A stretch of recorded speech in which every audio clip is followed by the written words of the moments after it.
Hello, and welcome to round 2 of the Parenting Roundabout podcast. I'm Terry Morrow, and I'm here with Catherine Haleko. Hello. Usually on this podcast, we talk about parenting issues, but once a week, Catherine and I like to get together to discuss TV, movies, books, and other entertainment topics because it's nice to talk about something other than parenting for a change. Of course, for quite some time, it's just been TV around here, and we've been watching Zoe's Extraordinary Playlist and Veronica Mars Season 1, but Zoe's left us with a sad song last week. And so we are now just doubling down on Veronica Mars because we want to get to the end of this mystery. What is going on?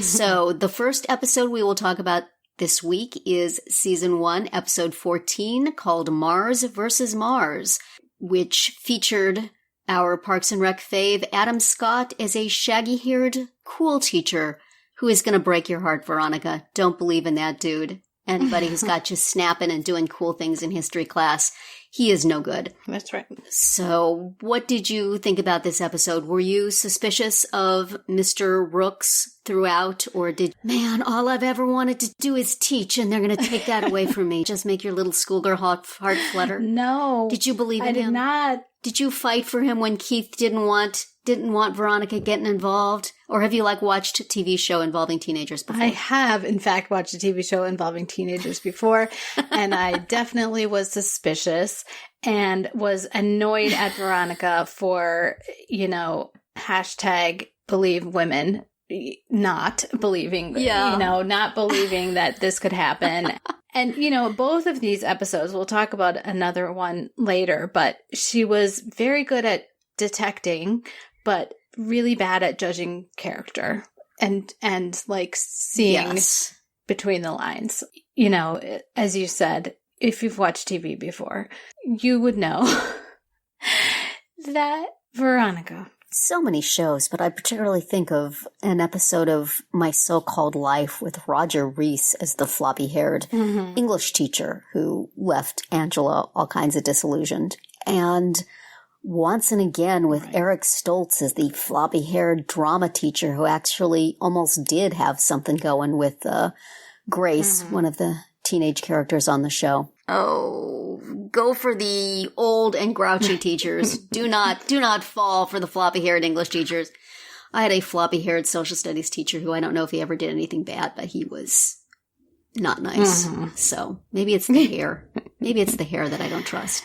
Yeah. Get a trim, Adam Scott. You're not really in quarantine times back then. Get yourself a trim. Your hair looks ridiculous. It did look but I bet it brings in the girls. Yeah. Veronica really, she did not show good judgment in this. In addition to not believing the other girl, which, they made it so that they flashed back to her being obnoxious and gossipy and whatever. To try. And in all fairness, the other girl was, in fact, lying. She was lying. It was a technicality. She was not the one who was involved with the teacher. It was a technicality, but there could theoretically have been other ways to go about that. And, just the whole, some of the stuff that Veronica did, just like showing up to the teater's house on a weekend or, saying, I'll come and have a slice of pizza with you. Like, no, stop. This is a really terrible idea. They make Veronica so sharp so much of the time that when she acts like a particularly dim teenage girl, it seems so false. She would not do that. It's like, was this pre Lily's murder Veronica comes out every now and then? Because I totally buy pre Lily's murder Veronica would have maybe fallen for this, but sharp, hardened detective Veronica, her BS meter should have been going off. And quite also, a lot. Victim of sexual assault, Veronica? Exactly, yes. Right. Who nobody believed. And, there's big problems with that. And then, of course, it makes... the title of the episode is Mars versus Mars because Veronica and Keith are disagreeing the whole time because Keith is right and Veronica's wrong. So that's never fun. We like them to be... Yes. Having their great relationship that we're used to. Yes.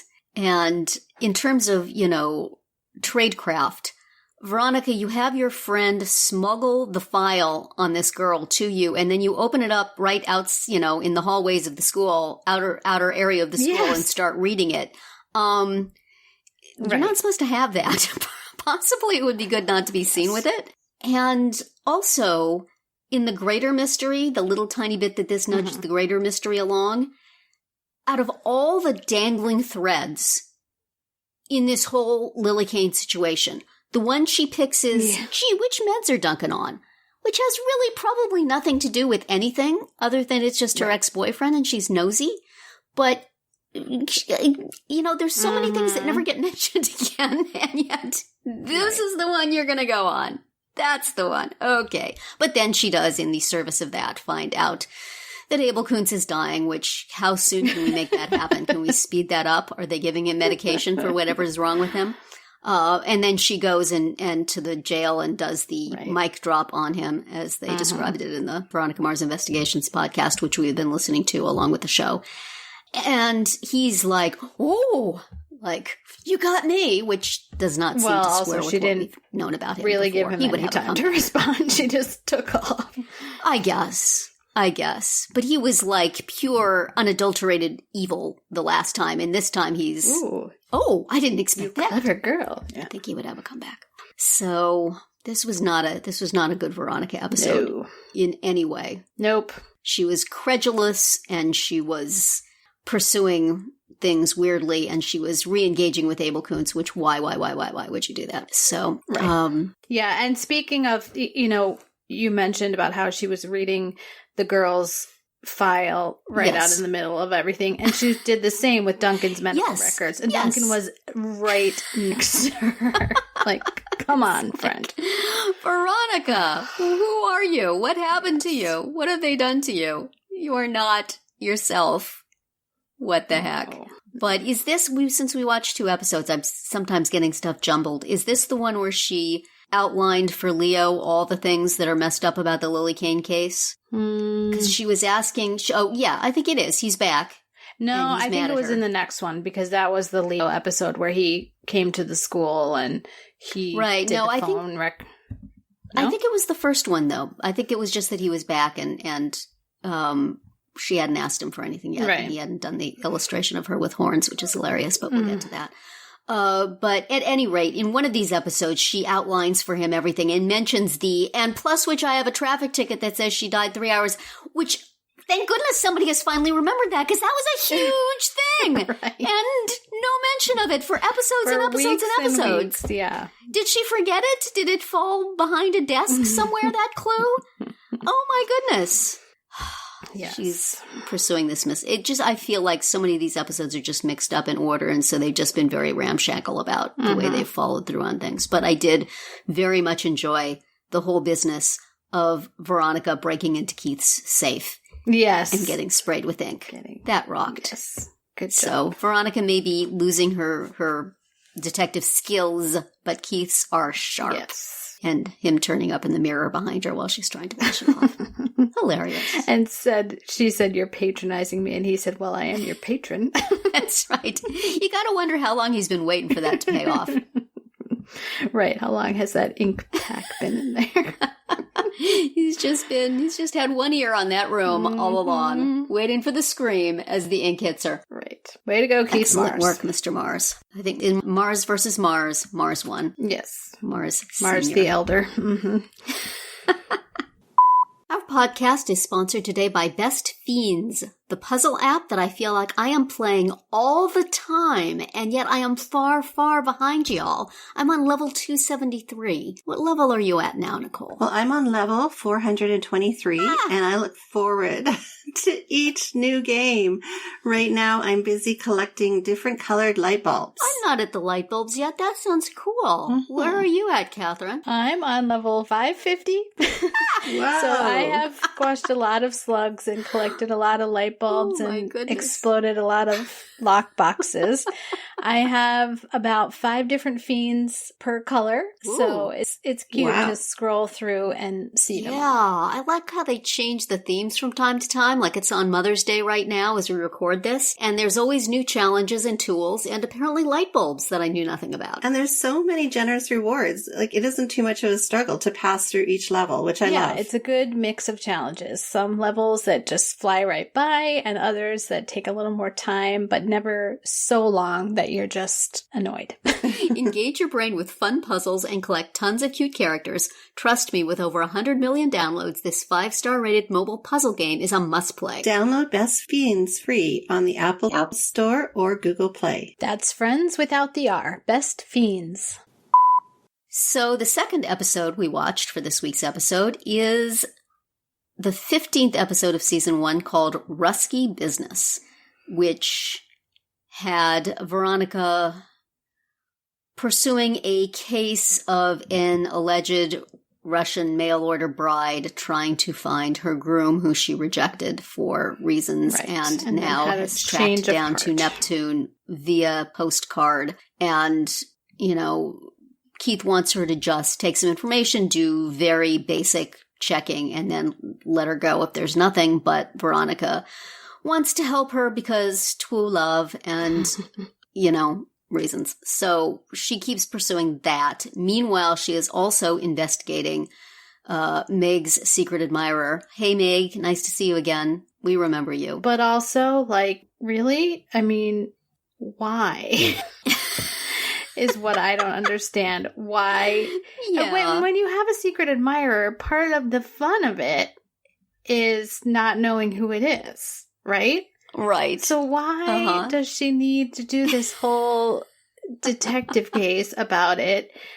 I did not understand Meg's because motivation. they have minutes to fill, Catherine. They have to have a certain number of plots. What do you want from them? Following Keith in his insurance case is boring, so let's load Veronica down with work because she is also still investigating the alleged death of Logan's mother and whether she is in fact still alive, which there seems to be evidence for as Veronica bounces around through these 3 cases, enlisting Wallace in an unfortunate effort to check somebody's cell phone, which you knew was going to go bad. Really, Wallace, she's going to be your BFF anyway. You don't have to go look at people's bags.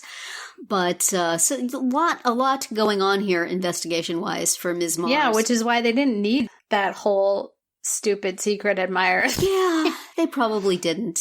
You know what? I'm probably okay with that entire stupid plot for Leo turning up at the dance in a Miami Vice outfit. True. Agreed. That payoff was possibly worth all the ridiculousness that preceded it. Mm-hmm. And I wish. And also the florist, the motorcycle hippie florist. Yes. That was good too. That was adorable. I loved that guy was the florist, and I loved that there was absolutely no explanation for it. Nobody had to say, how did somebody like you get to be? It just, this is the florist. This is where the kids go for their bouquets, you know, and their corsages. And don't know if I buy Duncan as the texting a girl, I think you're cool, and then sending her flowers and stuff, but whatever. You know, we don't really know him that well. Little more game than that, but okay. Yeah, but okay. And then, you know, the awkwardness of Veronica finding it out, detecting that to be the case, and then feeling sad because she wishes he were still texting her. Mm-hmm. You are cool. But, you know, Leo's pretty cute. I think maybe she's got the best end of that deal. Right. But and then with Logan's mom, the payoff of that was Allison Hannigan. Allison Hannigan's on this show now. Hi, Allison Hannigan. As the terrible sister or half-sister, I guess now. We've heard her call sister twice. Is this the first we knew she was a half-sister? I believe so, yes. They're just making that character up as they go along. Yeah, because for the first 12 episodes, there was no such person. So, yes. Yes. And now it's Allison Hannigan. Mm-hmm. Hi there. So somehow she got her stepmother's maiden name credit card and clothing Yeah, I mean, she had to have, like, gone to their house and stolen it, right? Yes. I mean, how else would she have that? Because I have to cling to my firm assertion last week that she is not in fact dead. Right. Maybe they set this up together, that she was like a decoy. Yeah, true. To quash any belief that she might still be alive. Mm-hmm. But poor Logan, man. Crying in Veronica's arms in the hotel lobby is pretty intense. You know, the showing up at the dance in your underwear drunk, not so much, but at least it gave the brother and sister a cute moment together. Like, right, it got to show her. They have a long history of her collecting him drunk and him throwing up in her car. Right. So, aw. The Eccles family, ladies and gentlemen. Gave her a slight moment of redemption after how horrible she was at the hotel. Yes. Dropping even more stories of abuse of Logan than we have previously heard. So, oh man, that kid is breaking my heart. He is a sad puppy. Mm-hmm. It was certainly a jam-packed episode. I knew that alleged Russian bride was not on the up and up, but I did not figure out. I assumed that the two guys tailing Keith were for something else, but that all tied up nicely. Yeah, except I didn't quite understand why they were tailing him. Because Veronica kept saying he was investigating. Right, but like, why not just wait for the response from the woman who came, who hired him? I don't know. Maybe they figured they would follow him and get there soon. I don't know. Yeah, sometimes you have to let art flow over you. But, one wonders. But anyway, didn't he just come into the office at exactly the right last second? Yes. Otherwise, poor Tom Cruise would have been a goner. That's right. And his Catahoula leopard hound named Steve. Yes. Nice work by Wallace to say weird dog. Yes. Wallace just might make a good detective after all. Yes. And we had Chekhov's smiling family portrait in the party house, which then recurred. Yep. That was kind of fun, even though it seems odd that they would have. I thought that Keith told Veronica to give that address, but I guess Veronica came up with that address by herself, having been to the party. Right. Well, they sort of rehearsed it together, but she must have said, here's an idea. That was another thing, like Veronica going to that party with Meg and then leaving because Logan was still sitting in the hotel waiting for his mother. Again, as we discussed about the previous episode, Veronica has been assaulted at a party. Yes. And she's just like, okay, Meg, can you get yourself home? Because I gotta go. Like, don't do that to your friend. That seems unlikely. Yes. I mean, it seems like she might have a little trauma about going to the party in the first place that should maybe be addressed. And then to just leave her friend with her alcohol-soaked dress there in this extremely awkward situation. That made me mad. So, yeah, Veronica is... like I said, bad judgment this episode and the previous one, especially about this kind of stuff. Right. Yeah, I agree. But, she had her hands full. It's just tons of work all over the place. And then, of course, at the end, she finally finds out who, I guess, has been calling her all these times and hanging up is her mother at a bar in Barstow, which she leaves Leo at the dance looking adorable. And, I mean, I would say, hey, Leo, want to go to the ride? Yeah. Take a ride to Barstow with me? And, Yeah, bring some backup. No. Yes. Backup is the dog, sorry. Yes, that's right. Which we haven't seen that dog in a while. Some time. Backup has not been provided for most of her adventures in this season. But she goes home, as they were mentioning on the Veronica Mars Investigations podcast, uncrimps her hair, which is not something that would be. I mean, you'd have to take a shower and wash your hair, I guess. Yeah, and changes and stuff. I was glad she didn't turn up looking like whatever that was Meg dressed her up as for the Madonna, I guess. Yeah. I was relieved that she did change her clothes, but it did sort of take some of the urgency out. I must leave immediately so I can go home and take 2 hours to get out of this clothes and this hair and put on other clothes and drive across the desert. But, all right. And then her mother says, no, you can't be here. They'll hurt you. And bad guy from Kane Software just happens to be there. And, oh no, what's going to happen? Mm-hmm. So do you want to lay down money as to whether the next episode picks up from this or is completely something else? Yeah. I would like to believe that we will pick up, but there's, a better than even chance that she'll be sitting in class and somebody we've never seen before is going to be having a problem. Yep. Veronica Mars. You are inconsistent and yet still enjoyable. Yes. So also have to mention that this show continues to be hey, it's that young person, young actor. I recognized Allison Hannigan, but I did not recognize Zachary Ty Bryan from Home Improvement as Kaz, the, possible secret admirer of Meg, who seemed to have no redeeming qualities whatsoever. And why would you even want to think that could be your secret admirer? Yeah. But anyway, after they mentioned it on Veronica Mars Investigations that it was him, it kind of seemed like, it could have been. But so many recognizable actors popping up in these things. Way before I maybe knew who they were. Right. But I was amusing myself by looking up on IMDb because how old is Leo supposed to be? I mean, it's a little... maybe like 20? Yeah. In actual real life, Kristen Bell is a few months older than Max Greenfield. Oh. They're both born in 1980, so they were both 24 when he was playing like 20 and she was playing 16. And Jason Dohring is actually younger than the both of them. And Allison Hannigan is 6 years older than Kristen Bell. Okay. So it's fun. It's fun to look up birth dates and realize how completely bogus all teenage TV is. This is also when you play your game of today's birthday, how old is that person? You can win. That's right. Because you think of them as, they were a teenager in this show, but no, actually they were 30. So,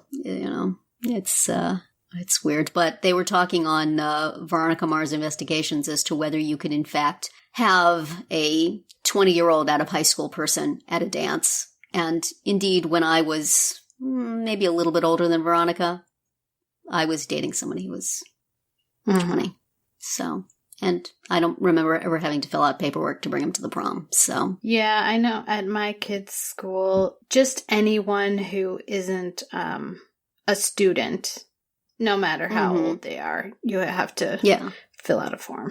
So that's how they do it. But he's an officer of the peace. He's there to make sure that drunken kids in their underwear get taken home by their sisters. So he's fulfilling a function. Yeah. It's fine. It's fine. Never mind that he's kissing the high school girl. It's fine. It's fine. They're really the same age. It's cool. Good. It's cool. Well, next week, we will take in 2 more episodes of Veronica Mars and see how far they do or do not move this thing along. We will watch the 16th episode, which is called Betty and Veronica, and the 17th episode, which is called Cain's and Abel's. Cain's plural, Abel's possessive. And not happy to have anything to do with Abel ever again, but okay. And the Cains, maybe not them either. Yeah. So that's going to be it for our round 2 today. Please subscribe to our Parenting Roundabout podcast so you won't miss any of our episodes. We have something new for you every weekday. As always, you can find recaps, links, and an opportunity to comment on our website at parentingroundabout.com. Goodbye, Catherine. Bye, Terry. Goodbye, everybody.